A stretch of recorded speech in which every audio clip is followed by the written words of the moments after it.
And for my friends over the years who've been Ashtangis, you've described exactly what I have seen in terms of injuries in that style of yoga.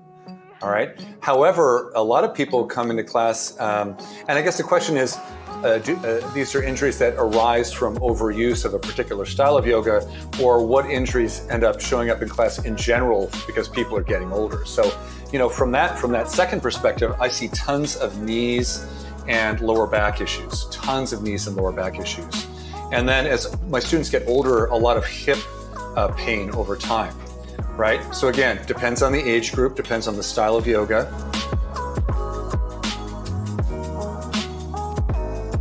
That was Baxter Bell. Welcome back to Seeker and Sage, my friends. My name is Danni Pomploon, and I'm your host. Today is session 142 with Mr. Baxter Bell.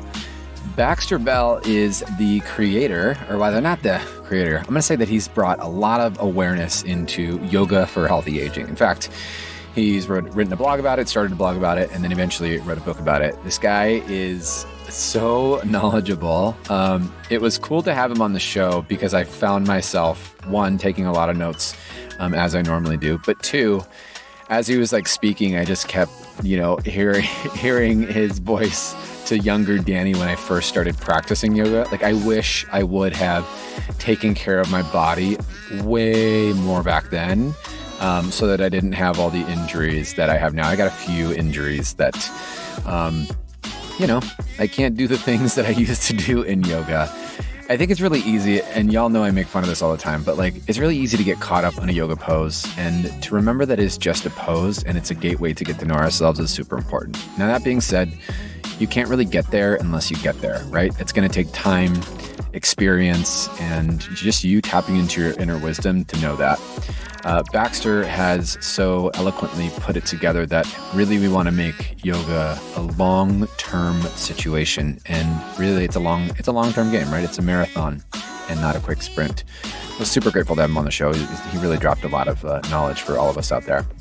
Speaking of the show does not happen without your love and support. So go to the support page, and for less than a cup of coffee a week, $2, you can help support and sustain the show. The money goes to producing it, putting it together, putting it out there on the internet for you guys to listen to it. And last but not least, you can now carry the podcast with you in many podcasting apps, but you can now carry it in the Danni Pomploon Yoga app as well. It's located there just underneath the meditations and the relaxing classes. Without further ado, here comes Mr. Baxter Bell on episode 142.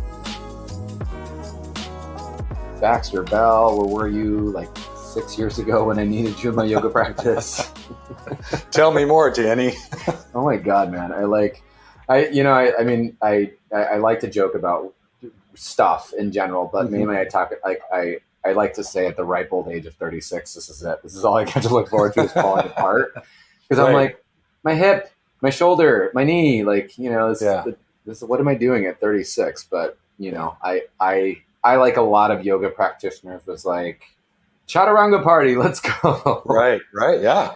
And now I'm feeling it. And it's interesting. I had Judith Lassiter on the show not too long ago, and we were talking about it. But we were talking obviously about restorative. Yeah. She's Judith Lassiter, and I was so resistant to practices like that. If you were to tell me to slow down and hold a pose, I don't want that crap. That's bull. Right. And now, I pride myself in how much restorative I not only take, but how much restorative I actually teach as well. It's really my saving grace. Mm-hmm. And it's actually made my body feel like I've gotten stronger by doing less. But anyway. Interesting paradox, isn't it?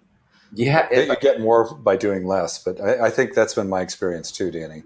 Is it just the cycle though of yoga teachers? Is it the thing that we do? Yeah, I actually, you might find this interesting. I started doing yoga when I was about 33. That's when I entered the realm, right? And prior to that, I had been physically active. I used to do some mini triathlons. I used to like to do road biking and rock climbing and all kinds of stuff. And, just by doing that stuff, I certainly beat myself up a decent amount. Yeah, for sure. Yeah, and then my first teachers were people like Rodney Yee. I think you were talking to Jason Crandall recently, and he and I, were in the same training group together in 2000. And interestingly, he and I both grew up in the Toledo, Ohio area, went to the same high school, but I graduated 15 years before he did. So Okay. I have some years on both you boys. Yeah, for sure. But I started doing yoga at 33, and I started doing kind of strong Iyengar practice. That was my entryway in. I wasn't familiar with Ashtanga at that time or those kind of practices, but we certainly in that genre of yoga, in that style of yoga, there's plenty of ways to overdo it. And so, being young and relatively fit, our attitude is, hey, let me try that. I want more of that. I want to master that. And, and as we realize, because asana practice is a physical practice, right, it can result in injury or overuse injury if not done mindfully. And, a lot of times I wasn't being all that mindful. And I certainly racked up my own set of yoga-related issues over the years too, And like you eventually, I think what happens is you realize, boy, I need some help in some way. I got to find some tools, hopefully within the field that I've chosen, this field of yoga that I love so much. Hopefully I can find some tools that are going to bring me back into balance, right? Create some healing, and then allow me to still have strength in my practice, still have endurance in my practice, but also have periods of rest and quiet and kind of rebooting the body on a regular basis. Was your progression into this, was it very so you did start with that Iyengar background. So was it for you kind of, I guess I love to call Iyengar like preventative medicine, because it is so dialed in and it is so nuanced. And, was it something that you kind of like, the roadmap for you was very clear that like, yes, if I continue to do it in this sustainable way, I'm going to get there further? Or was there wasn't like any big injury or anything like that happened? Yeah, I didn't have any huge injury while doing yoga. I had little things that cropped up. I remember tweaking my back out when I first moved to California from where I was living in northern Kentucky, in southern Ohio area, Cincinnati area, and in 2000. And I tweaked my back out in the first 3 months of doing teacher training, probably because of the intensity of the training, right? I was doing a lot more yoga than I was used to. And so, that was a wake-up call in a sense that I had to realize, wow, I love this practice, but too much of a good thing is not always a good thing. Right. And, even though in that system, we often hear people talking about good, healthy alignment and that it can be used therapeutically. Again, I think it depends on the teacher and the intention of the teacher and their skill level. Because, I don't think being in headstand for 20 minutes doing a series of variations is necessarily that healthy for anybody in the long run. Right. Just knowing what I know as a Western trained physician and acupuncturist, et cetera, I understand the realities of how our bodies have evolved to what they are in this particular year of 2020. And, we've got some vulnerabilities that if we're not careful, our yoga practice could take advantage of. You wrote a book about yoga for healthy aging as well. Yeah, I did. I co-wrote that with Nina Zolotov a couple of years back. So there's Baxter, you have literally all the things. I don't know how you do it all. I try to do all the things. It doesn't work. You have so you have this book, and when we dive into the book, is it more of like a guide on like, here are suggestions, or here are some things that you found in the past, or is it patterns that you've noticed by observation? Well, the book, probably the best way to understand the book itself is to know that it grew out of about 7 years of writing a blog called Yoga for Healthy Aging, being one of the co-founders and a contributing writer on this topic, right? So basically, Nina Zolotov and I were generating ideas of things we thought were interesting on this idea of aging gracefully and aging in a healthy way. And when I say aging, I'm not talking about yoga for old people. I'm talking like you're saying you're already noticing at 36 that you need to take better care of yourself on some level, right? Oh, yeah. So it's like the earlier that you start this way of interacting with your yoga practice, the better off you're going to be. And we also, not only did we generate our own ideas and things we thought were important from our personal experience doing yoga, getting a little bit older over time, But also we opened up the inbox to questions that our readers, the people that started to follow us, had. Mm-hmm. And what happened is really interesting, Danny, is people started sharing their major concerns about getting older, and they fell into several categories. One category was people were worried about getting weaker, physically weaker over time. Mm-hmm. And other people were really worried about getting incredibly stiff and not being able to move at all.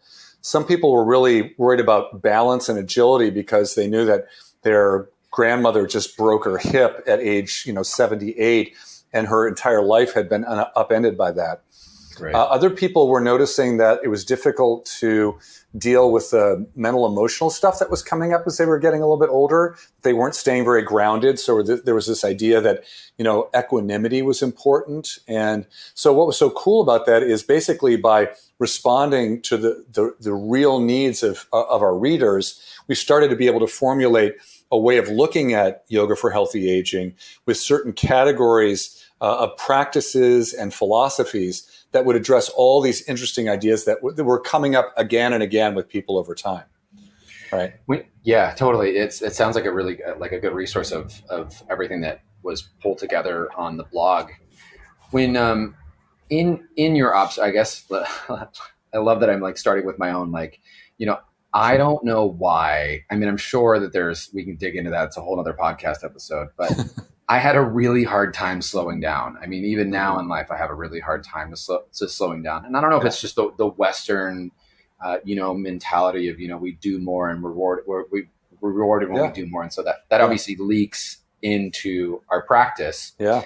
And the other thing that I like to say a lot is really, you just don't know until you know. You have teachers out there like you that are like, listen. And, we kind of brush it off. When you look at the landscape of when people come to you or your resources or your practice, is it people that you see in a type of pattern, or would you say it's more like preventative people, or me that was like chaturanga party and I'm like, okay, now I need to be fixed? Right. Yeah. Like you overdo it and then you'll have to look for something else. I think it's in my experience, Danny, it's a real mixture of that, because some people don't know anything about my background and they come and take one of my, live streaming online classes because it's at their studio and it's the right time of day for them. Right. And that's how they walk in. So they're not necessarily coming because they're looking for something that's a little more therapeutically focused or necessarily is going to help them with their aging. They're just looking for a good yoga class. Mm-hmm. And then there are people who've been taking class with me now, because I've been teaching in the Bay Area since 2001. I think I started my first class. So, I've been teaching for 19 years. I had a woman come into class today that I hadn't seen in 12 years. She did a private with me 12 years ago, just happens to be now taking classes at a studio where I just started teaching online recently. Mm-hmm. And so we're reconnecting, and she has a therapeutic issue. She's got chronic low back pain, right? So, and then there are my regular students who've been with me for a while who know that as stuff crops up for them, they can at least address that both in class. Because, at the beginning of class, like you probably do, I'm on maybe 10 minutes ahead of time saying hi to people as they're checking in. And people have a chance to say, like one of my students broke her kneecap. She fell and broke her freaking kneecap. Can you imagine? I mean, it makes me wince just thinking about it. Totally. So, and she's like 73 and super active in the world. Super active in the world, right? So she's got this full length brace on her leg, and she wants to get back to yoga. And it's so amazing and so inspiring. But also, as I'm teaching, and she's been coming to my wife's classes too, we've been giving her little pointers of how she can modify what we're doing in the moment for a group of 10 or 20 people online so that she can actually enjoy the practice and keep it safe for her healing kneecap, right? So it really runs the spectrum of people that just show up in class and happen to like the style that I'm teaching, and other people that are there deliberately because they've heard about the fact that I teach yoga for healthy aging, or that I teach a therapeutic back class twice a week. Those sorts of things are appealing to them, and that's why they end up in my class in particular. I feel like a lot of people are like, I recently ran a teacher training, and someone was turning 18. She wasn't even 18 yet, which just blew my mind away, because that wasn't a thing for we also used to, like yoga in someone's living room. That's how you learned yoga for a really long time as well, Yeah. And I was lucky enough to get to know about yoga at a really, really, really young age myself. And I also was unlucky enough to know that yoga existed at a really, really, really young age myself, because I don't, do you know what I mean? Like, yeah, of course. It's always a mixed blessing, right? I mean, depending on where you start. How old were you, Danny, when you started? I was 18, Tim Miller primary series. Oh yeah, for sure. Yeah. Oh my God, that's great. I don't know if I would call it great. But I mean, the thing is, in some ways, it was probably good that you were 18 when you met him and not when you were like 43. Yeah, and when you'd never taken a yoga class before. And that's the other kind of confusing thing for people is, how do you find, and I'm sure you've talked about this many times with other guests, but how do you find the right yoga for you at the stage of life that you're in, with the unique factors that you have going on in your body and in your mind from the life that you've been living, right?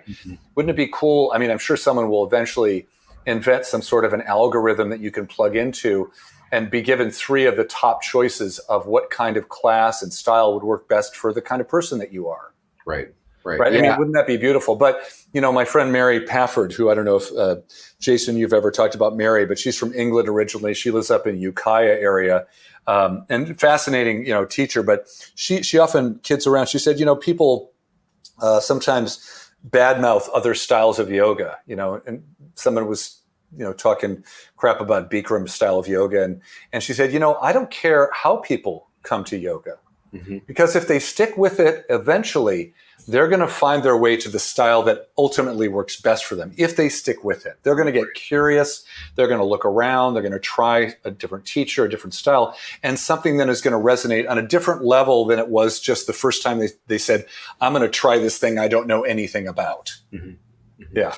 I completely agree. What I look at though, and I'm concerned just slightly, and it's obviously for people to find on their own journey, is that especially I look at, and I'm 36, it's not, but I look at everything that we see on like social media and things like that. I've talked a lot about this, and it's almost like we glorify pushing people to their limits. Yes. And my concern with a lot of people practicing young, which I did, I thought Ashtanga was like the way, it was like the only way. And I thought people cranking on my body and forcing me into different shapes was like great.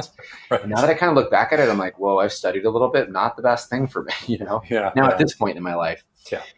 I wonder if there, I guess when you say like there's different styles of yoga for people at different stages in their life, I feel like something of a blend of what you do, yoga for healthy aging, like you could start with that anywhere. Yeah. You could start with the blend of East and West, and like a true mindfulness practice where you're listening to the nuance and getting to know the voice inside of it better, Yeah, for sure. And also, it's hard because we often learn by mimicry, right? Well, we do since we're a kid, right? We mimic everything. And so it would be great to have the teachers, those first instructors, who are mature enough and have a broad enough experience themselves that they can bring more of that mindfulness to play immediately, right? So it's not just popping into the core power place and, getting someone who's, just, for all the positive intention that folks have. Sometimes they go into teacher training when they've only been doing yoga for a couple months, right? And so there's a vast array of experiences with teachers and the experience they have. And it would be great if we could start early on teacher training, even in your first classes, where we truly have beginner classes that introduce you to different styles, but they do it very mindfully and thoughtfully. So you realize that there are options that you have, and there's a way to keep yourself safe as you explore these things. When I had Jason on the podcast, I don't know if you heard, but I remember I was in his training, and he had said that when he worked with Rodney, that if Rodney saw somebody in the room that was just not there, like shouldn't have been there, that he would tell Jason, take that person outside, show them how to do sun salutation, and do not let them back in until they can. Well, he and I were in the same training.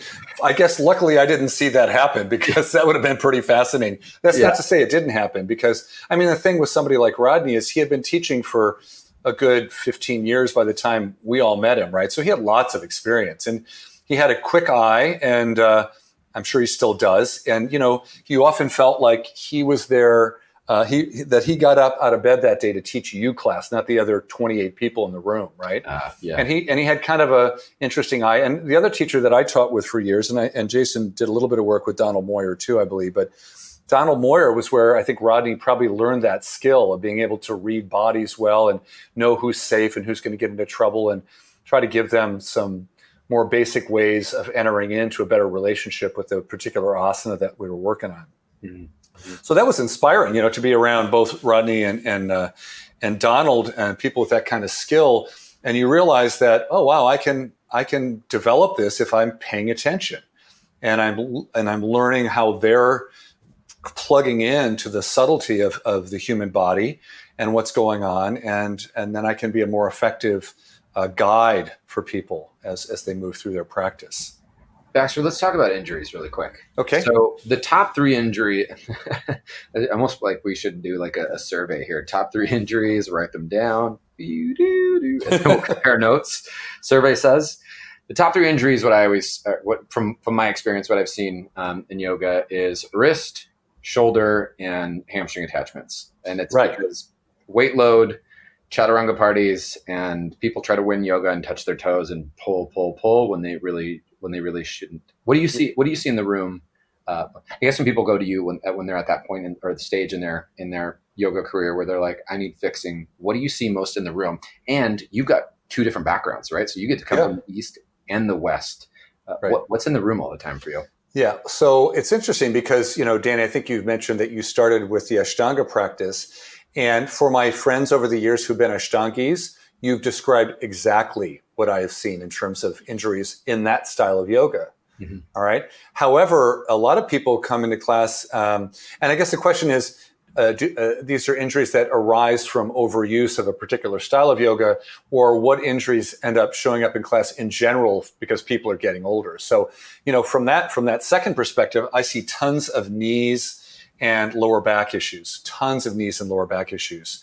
And then as my students get older, a lot of hip pain over time, right? So again, depends on the age group, depends on the style of yoga. Baxter, I think you just called me one of your older students. Well, look, I really, without even thinking about it, I just glopped you right in there, man. I want you to know that I feel seen and personally attacked all at once. Oh, that's great. Yeah, and you know what, I want to mention that this guy Lauren Fishman. Are you familiar with that name, Danny? You might not. No. So Lauren Fishman is a physician. He's a physiatrist, and he's a longtime Iyengar practitioner, and he lives in New York City. And he has a practice rehabilitating patients that get sent to him from other specialists, from surgeons, et cetera. And he's done some research over the years. He's actually done a lot of work around yoga for scoliosis and for osteoporosis, thinning of the bones, and low back pain. And he does trainings, for people all over the place. But the interesting thing is he did a survey a couple years ago. Maybe it's probably been maybe almost 10 years ago, where he sent this survey out to thousands of yoga practitioners and asked them specifically about their injuries. And he gathered that data and he published it in the journal that the International Association of Yoga Therapy, which is based in the US, publishes annually. So if people are really curious about like a larger database of people, they can look on iayt.org's website, and you might be able to find that study. So, basically the stuff that I've mentioned and you've mentioned are the things that happen most of the time for people. If we glop all those together, we've covered a lot of the territory. So I might throw this left field at you. When you see these people coming in with low back and knee specifically, when you start to triage and you look at what's happening in the bodies, what would you say we can't throw an overall like this is a recipe to fix this, but what do you see the most going on injury wise? Like what's the actual problem? Yeah. So when it comes to low back stuff, a lot of it is a less than optimal awareness about just general postural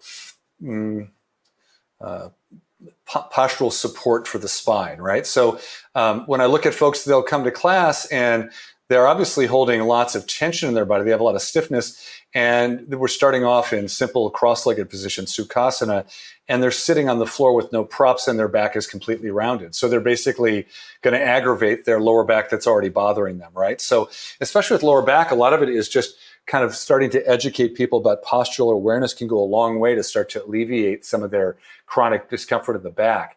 When it comes to knee issues, for a lot of people, even if they're relatively young, even folks in their late 20s, early 30s, if they played competitive sports when they were younger, if they're a long distance runner as a young person, they can start to actually develop overuse injury in the knee joint. They start to get arthritis at a young age, right? So I always like to ask folks, especially if they share with me that their knees are bothering them, I always ask, what else are you doing besides yoga these days?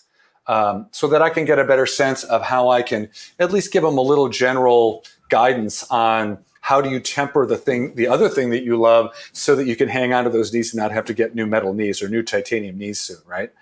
Yeah. So I think especially with knees and lower backs, those are two really basic things. But like you probably realize, I do 3-hour workshops just on yoga for lower back health. And in those settings, I can get into a lot more detail, but, it's a nice place to start. Let's start with posture with the knee. Let's look at other activities that might be aggravating the knees. And then, because a lot of the weight-bearing poses we do in yoga, like squats, like doing malasana, like doing really deep warrior twos, where you're literally trying to get a 90-degree angle between the shin and the thigh bone, that may not be the best alignment cue for that person who's really trying to keep those knees healthy if they're already a little bit cranky. So, that can give me some ways to talk with them in class and give them some alternatives where they can still do a warrior two that's better for them than maybe other people in the class. But that's what the girl next to me looked like. So I know it, damn it. I got to do it too. That's so funny that you mentioned that, Danny. I had a guy come to class and he said, you know what? I intentionally set up in the front row so that I can't see what everybody behind me is doing, because I don't want to be influenced by their form. I want to be able to listen to the teacher and understand what they want me to do, not look at the Gumby person 2 rows back and think that's what I ought to be doing. No, man, I go to the front row so everyone can see how good I am. There's that option too. There's always that one guy who likes to take off his shirt because he's really cut, and he's usually in the front row also. Danny, this is a restorative class. Get out of handstand. Right. So you can do handstand. Good for you, Danny. You listen, Baxter. You go in, and before class starts, you assert your dominance. Dude, I've been there. I used to be that guy. Believe I am that guy. That's totally why I joke about it. When I was in my mid-30s, I would totally do shit like that. Excuse my French. No. And, looking back on it, it's like, wow, there was a lot of, obviously there was a lot of ego involved in the practice. And, I'm not that person anymore. I still like to let people know I'm there, but I want to connect in a very different way. Not by saying, look at me and how cool I am, but hey, what's going on? What's going on with you? I want to get to know people. I don't want them just to look at me and have an assumption about who they think I am. Right. Yeah. It's a broader lens than just a party trick. It's a process. It's all a process, right? Getting older and getting a little more mature. Big sigh of relief. So I have I guess, and this may be like, it's definitely on the spot. So, we didn't plan this one out, but if you were to describe or, the podcast is called Seeker and Sage. So I'm going to seek some personal wisdom here in hopes that, the listeners are maybe thinking this as well. Like if you were to look back at, let's say like a younger, version of me and say, hey, Danny, here's some advice witnessing you, like trying to win first place every single time you come into yoga. Yeah. I would invite you to take, or here are a couple steps or some sort of like something that's tangible that we can start to integrate versus just take care of yourself. Listen to your body. Right. It's one thing. And you hear so many people just say it because they think they're supposed to say it.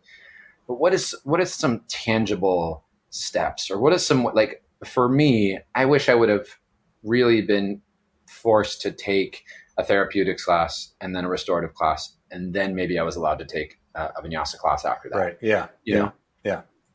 I think you can, if you're in a class setting and everyone's there, one interesting way to practice is to have everyone be on a periphery and turn away from the center of the circle, so everyone's looking outward, and only take in the verbal instructions without seeing any visual instruction.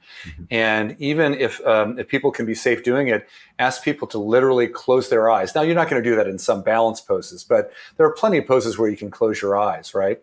And in closing the eyes, to then start asking people to notice what they're actually feeling and where they're actually feeling it. And I often use like little phrases like if you were going to write like a 3-sentence description of what's going on in your body right now, do that and hear it in your own mind, right? So that they actually have to construct a logical explanation for where they're feeling sensation and what they're feeling. So again, we start turning our attention inward versus kind of the outward display for others' benefits, right? Or another question you could put out is, what would this pose actually look like if nobody else was here practicing with you right now?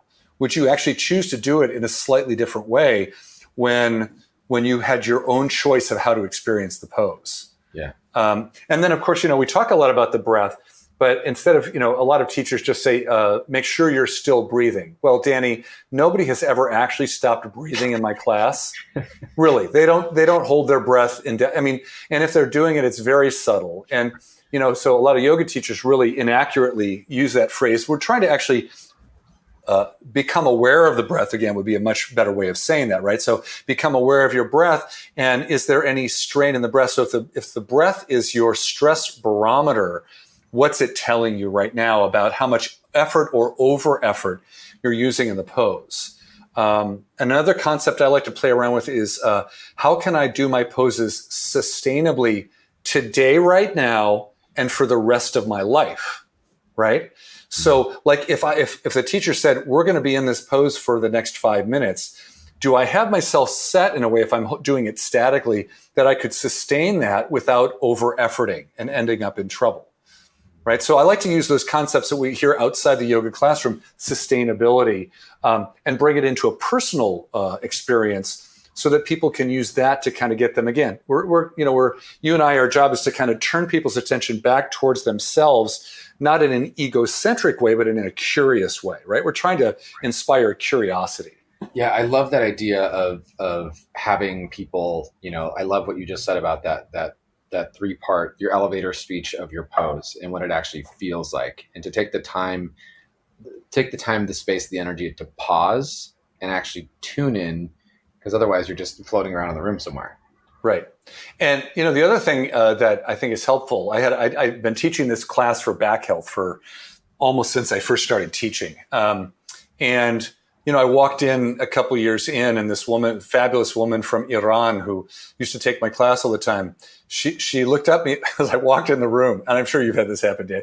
I walk in the room and she goes, "Look at you, Baxter.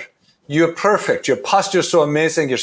How can you work with us? We're a mess. We all have these problems." And I paused for a moment. I smiled. It was very sweet of her to think that I was that person.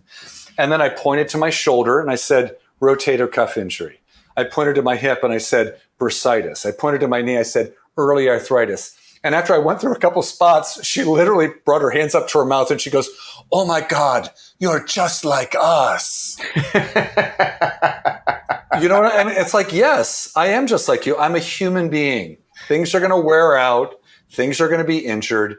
And then I'm going to have to try and work to heal myself and come back into better balance again. Right. Yeah. And so I think even that willingness to share with our students our own journey. And I bet you probably do that. I bet you probably tell folks that you've had some of these injuries because, again, number one, they can then identify with you as a real human being and realize that yoga is not some sort of panacea that's going to take care of all your problems necessarily.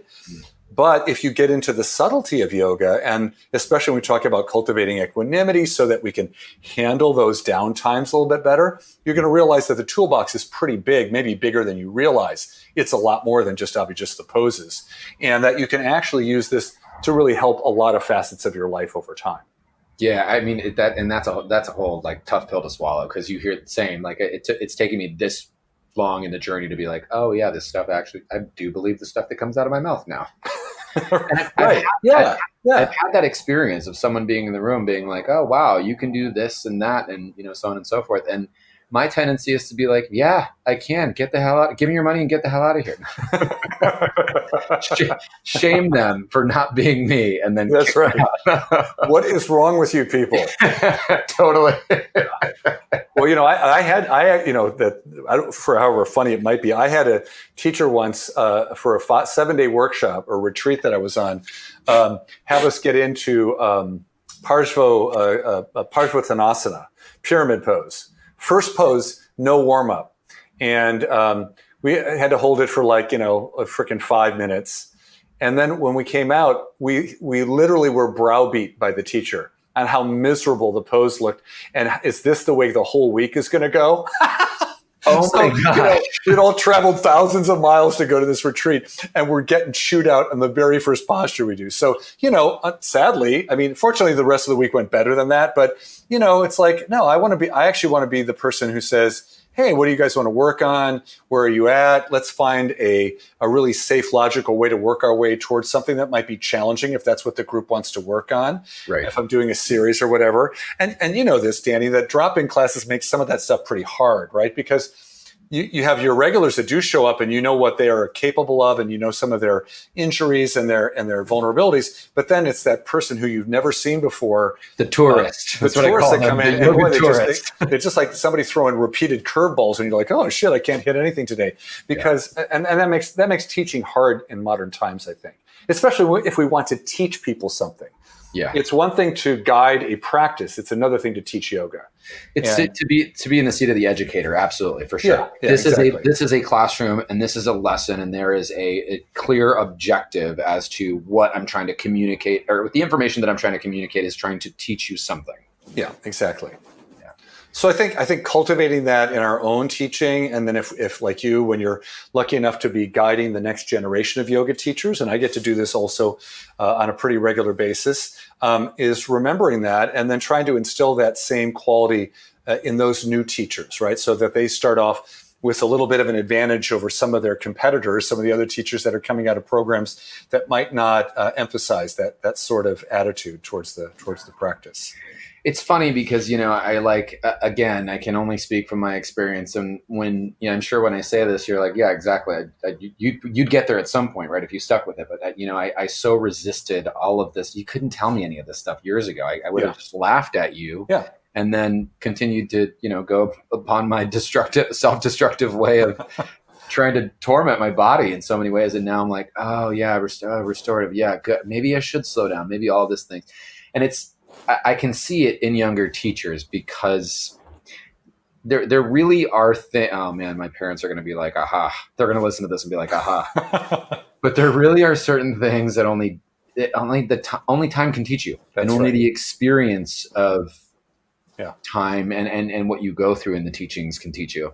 Yeah. And it's interesting. I just started doing this online meditation course with a guy named Lewis Richmond, and it's called Aging as a Spiritual Practice. How's that for an idea? Yeah. And he's a longtime Buddhist meditation teacher. He had been a monk when he was younger, hung out with Suzuki Roshi in San Francisco back in the 70s. And he said, for a lot of people, there has to be a lightning event, a sudden shock to the system. And especially when you're younger, it often has to be a pretty significant injury or illness, right? That kind of brings you face to face with the fact that you're not invincible, that you are mortal, and that you might have to take a little better care of yourself over time. And, fortunately, my lightning events have been of smaller impact. They weren't life-threatening sorts of things. But you're right, time does play a role in that. And the good news is over time, almost everybody's going to have those things happen that they're going to wake up to. And so it's great that you're sharing some of those ideas now in your podcast and your teaching. And, guys like Jason and I, we were out there traveling the world also and trying to spread the word. And the great news is that people that have been practicing yoga for a while really start to resonate with this kind of an attitude towards teaching. They're so grateful that they find teachers who are now taking into into account the vulnerabilities, the injuries, the health issues, et cetera, that might be affecting their students so that they can be guided in a much healthier and happier way into the next phase of their yoga practice. 100%, man. I totally, the paradigm for me has so shifted where I'm like, oh, that's a whole lot of leaky energy. How do I, not only just like, in a physical practice, but also in a mental practice as well, in a spiritual practice, there's a lot of like giving out versus drawing that energy in and being a little more potent in where I do disperse that energy. Yeah. Yeah. Well, Baxter, man, I'm really glad that we were able to touch base and check in on this. And selfishly, this podcast episode was for me. Well, the good news is there's at least 2 other people out there that are going to enjoy it, right? Your mom and your dad. Yeah, totally. And they're going to be like, we told you so. That's right. And I'm amazed that 36 minutes have gone by already in our conversation. So it's been a delight talking with you, Danni. Yeah, I hope we get to meet in person before too long. Yeah, I hope so too. And I didn't realize that you were still in the Bay right now. I know a lot of people have been traveling and moving with COVID and everything. Yeah. I mean, I know you're stuck here. As soon as things are safe again, I'm definitely going to pop into class and say hello for sure. Sounds good. Until the next Seeker and Sage, this is Danni and Baxter saying peace out. Thanks for having me.